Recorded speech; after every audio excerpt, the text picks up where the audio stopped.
नमस्कार साथियों, मेरा नाम गिरिजा प्रसाद। अब देखना शुरू कर चुके हैं बदलते भारत। इस वक्त हमारे पीछे में आप लोग देख रहे होंगे आरजेडी के कार्यकर्ता, बीएसपी के कार्यकर्ता और एक तरफ भाजपा के कार्यकर्ता। आप लोग देख भी रहे होंगे, गमछे भी हैं, सभी के गमछे भी रखे हैं ताकि पहचान भी आ जाए। और हमारा मकसद यह है कि 2024 का आखिरी चरण का चुनाव एकदम अब नजदीक आ चुका है।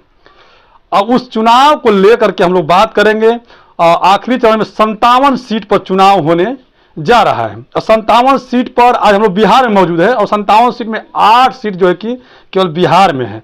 और बिहार के जो चुनाव है और उस पर बात करेंगे, पूरे भारत की राजनीति के बारे में बात करेंगे। तो उन्हीं लोग से हम लोग उनका सभी लोग पहले परिचय लेंगे, उसके बाद जो है कि हम लोग बात करेंगे। आपका परिचय क्या हुआ? जी, बालेश्वर राम। बालेश्वर राम जी। आपका परिचय क्या हुआ? तूफानी राम। आपका परिचय? मेरा नाम अखिलेश कुमार है। अखिलेश कुमार जी, देखिए अपना अपना परिचय दिए हैं। भारतीय जनता पार्टी से अखिलेश जी हैं और आरजेडी से तूफानी राम जी हैं और बालेश्वर राजा जो है कि जो देख रहे हैं कि बहुजन समाज पार्टी से हैं। हो सकता है तू मुमी हो सकती है इस बात को लेकर के, क्योंकि राजनीतिक माहौल चल रहा है, उसमें थोड़ी सी हुटमुट हो सकती है। लेकिन हमारी बातों पर आप लोग ये मत कीजिएगा कि कहीं दिल से मत लीजिएगा, क्योंकि कार्यकर्ता होते हैं, हम लोग फिर वापस एक जगह हो जाते हैं। क्योंकि चुनाव आती है, हमारा काम पूछने का, लेकिन चुनाव आने के बाद चुनाव खत्म हो जाती है। लेकिन जनता को आपस में टकराव नहीं करना चाहिए। लेकिन अब यहाँ पर कैसा टकराव होता है राजनीति को लेकर के, आप लोग देखते रहिएगा। पहले तो मैं बात करूंगा भारतीय जनता पार्टी के जो कार्यकर्ता हैं अखिलेश कुमार जी से, और उनके बात करूंगा।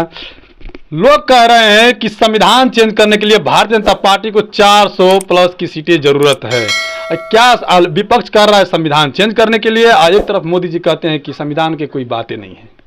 नहीं, ऐसा कोई बात नहीं। हम चाहते हैं कि हमारा प्रचंड बहुमत में सरकार बने, इसलिए हमको किसी की मतलब वह विरोधी जो पार्टियों घबराई हुई है। हम 400 की मतलब हम चाहते हैं कि 400 सीट हम जीतें, लेकिन लोग विपक्ष के लोग घबराए हुए अनाप शनाप हुल जुलूल की बातें करते रहते हैं। इसमें ऐसी कोई बात नहीं है। संविधान से पूरा देश चलता है, हम संविधान मानने वाले लोग हैं, संविधान का हम सम्मान करते हैं। संविधान की बात करते हैं आप लोग, तो हम कहते हैं कि 372 सीट तो काफी है प्रचंड बहुमत के लिए, मतलब सरकार चलाने के लिए। फिर 400 क्या चाहिए? क्यों चाहिए आखिर 400? आखिर ये बताइए कि अगर हमारे घर में अगर एक दिन के लिए खाने का अनाज हो तो हम काम करना छोड़ देंगे? हम अपना काम करते हैं ना। अगले हमारे आने वाले दिन में हमको क्या चाहिए, हम अपनी ज़रूरतों को पूरा करने के लिए, तो हमारी जब प्रचंड बहुमत में सरकार रहेगी तो हम अपने हिसाब से अपना जो भी अगर किसी का प्रस्ताव अगर पास करना हो अपने हिसाब से हम पास कर सकते हैं। चलिए, मैं इस पे अभी आता हूँ बात पर। आरजेडी के कार्यकर्ता हैं बहुत ही लोग, जैसे बिहार में बता रहा हूँ कि इस वक्त संविधान बचाने को लेकर के तेजस्वी यादव गली गली तक प्रचार कर रहे। जितना भारतीय जनता पार्टी के देश के जो प्रधानमंत्री नरेंद्र मोदी जी हैं वो प्रचार नहीं करते हैं, उससे ज्यादा रैलियां तेजस्वी यादव कर चुके हैं। बिहार में 200 से ज्यादा रैलियां कर चुके हैं। 200 से ज्यादा रैलियां कर चुके हैं तेजस्वी यादव संविधान बचाने को लेकर के। इस पे क्या कहेंगे आप? तेजस्वी जी युवा वर्ग को नौकरी देने के लिए दिन रात मेहनत कर रहे हैं। थोड़ा सा उनको मौका मिला तो बेरोजगारी के मुद्दे पर उन्होंने बहुत काम किया अच्छा बिहार में, इसलिए हम उनसे प्रभावित होकर के आरजेडी को वोट देने के लिए विवश हैं और देंगे। जितना हो सके मदद भी करेंगे। 2020 के विधानसभा चुनाव में सभी पार्टियां अलग अलग अपना चुनाव लड़ रही थी। अकेले तेजस्वी यादव ने अकेले इतना प्रचार किए, दिन रात एक कर दिए। सभी पार्टियों को सिंगल लार्जेस्ट पार्टी बन करके उभरी बिहार में आरजेडी। इसके हिसाब से हम लोगों को देखते रह गए और हम लोगों को इतना लगा कि इतना मेहनत कर रहे हैं तो हम लोगों को भी थोड़ा मेहनत करना चाहिए। और 2020 का चुनाव बीतने के बाद थोड़ा ही दिन के बाद उनको मौका मिला, जब सरकार में आए तो उन्होंने नौकरी का भरमार लगा दिया। इससे प्रभावित होकर के हम उनको वोट देने के लिए मजबूर हैं। और 2024 का लोकसभा चुनाव है, उसमें दिन रात मेहनत कर रहे हैं। आप यकीन नहीं करेंगे, दवा खा करके व्हील चेयर पर प्रचार कर रहे हैं। उनसे युवा वर्ग को सीख लेना चाहिए। युवा वर्ग को सीख लेना चाहिए। जैसे वो प्रचार कर रहे हैं, कमर में बेल्ट लगाकर चलते हैं, और मोदी जी ताना ये मार रहे हैं कि तबीयत खराब है तो आराम करना चाहिए। लेकिन तेजस्वी यादव कह रहे हैं कि यदि हम आराम करेंगे तो मोदी जी का चयन हराम कौन करेगा। वहां पर बातें निकल गई हैं। बहुजन समाज पार्टी के जो है कार्यकर्ता, उनसे थोड़ा सा बात लेता हूँ, फिर थोड़ा बातें लूंगा। बहुजन समाज पार्टी सत्ता में नहीं है, और खास करके बिहार के जो बक्सर लोकसभा सीट है वहां पर वर्चस्व ज्यादा लग रहा है। लेकिन जब सत्ता में नहीं होते हुए भी आप लोग केवल बहुजन समाज पार्टी अकेला चुनाव लड़ने की बात कर रही है, चुनाव लड़ भी रही है, और क्या लगता है कि सरकार बना लेगी बहुजन समाज पार्टी? सरकार देखिए ऐसी बात है ना जी।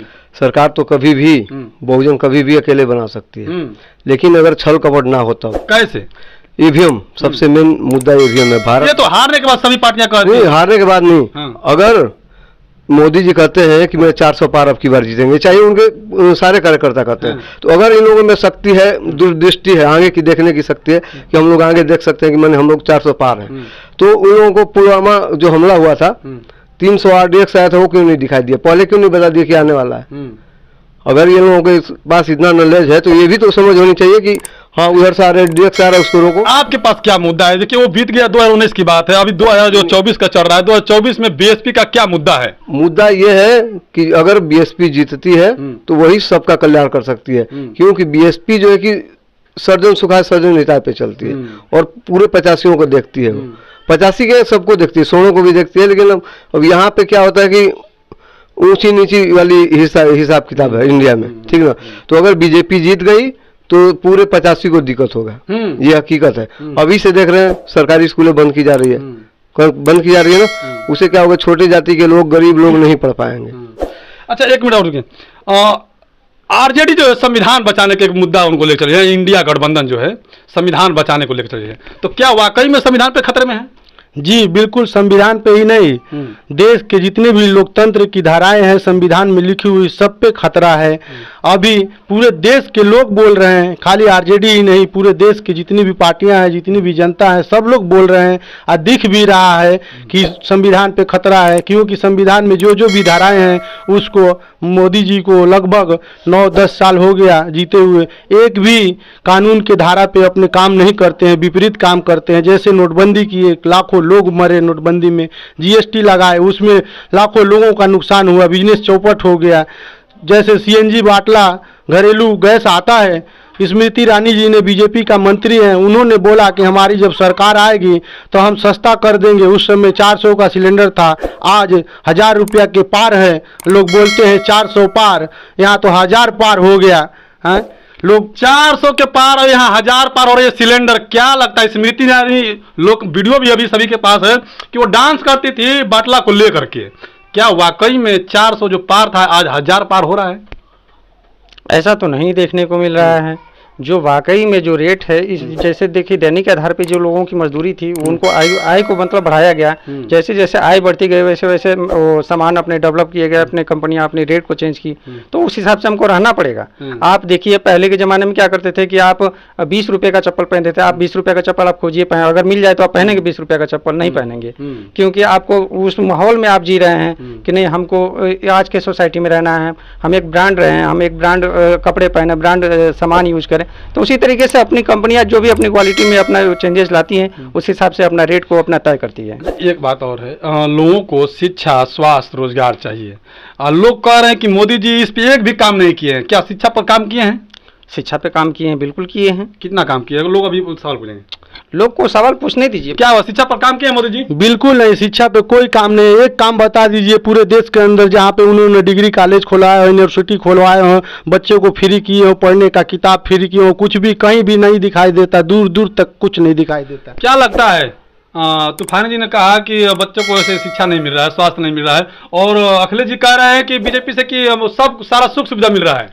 जी बिल्कुल सही कहा है तूफानी जी ने, क्योंकि बीजेपी जो है पढ़ाई के वो नहीं है, पढ़ाई के खिलाफ है। वो चाहती नहीं है कि छोटी जातियों के लोग पढ़ें। केजरीवाल को देख लीजिए आप, जीता जागता उदाहरण है, जो कि दिल्ली में आईपीएस ऑफिसर बनने तक का पढ़ाई फ्री में किया था, जिसके चलते मोदी जी ने उसको जेल में भेजवाया था, बिना मतलब का, बिना धाराओं का, और अब आखिर बाहर आ गए।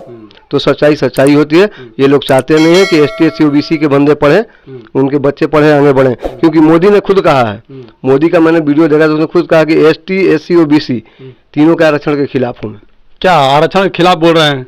आरक्षण देखिए, आरक्षण का बस लोगों को मन में ये चल रहा है कि नहीं आरक्षण के विरोध में हम बीजेपी के कार्यकर्ता। क्या हुआ? मोदी जी ने खुद बोला है ये बात। मोदी जी बोले हैं? कब बोले हैं? आपको दिखा सकता हूँ। आप देखिए, वीडियो की बात मत करिए, वीडियो तो ऐसे कितने मतलब फेक वीडियो बनाए, भाषण का हिस्सा, उनके भाषण का हिस्सा।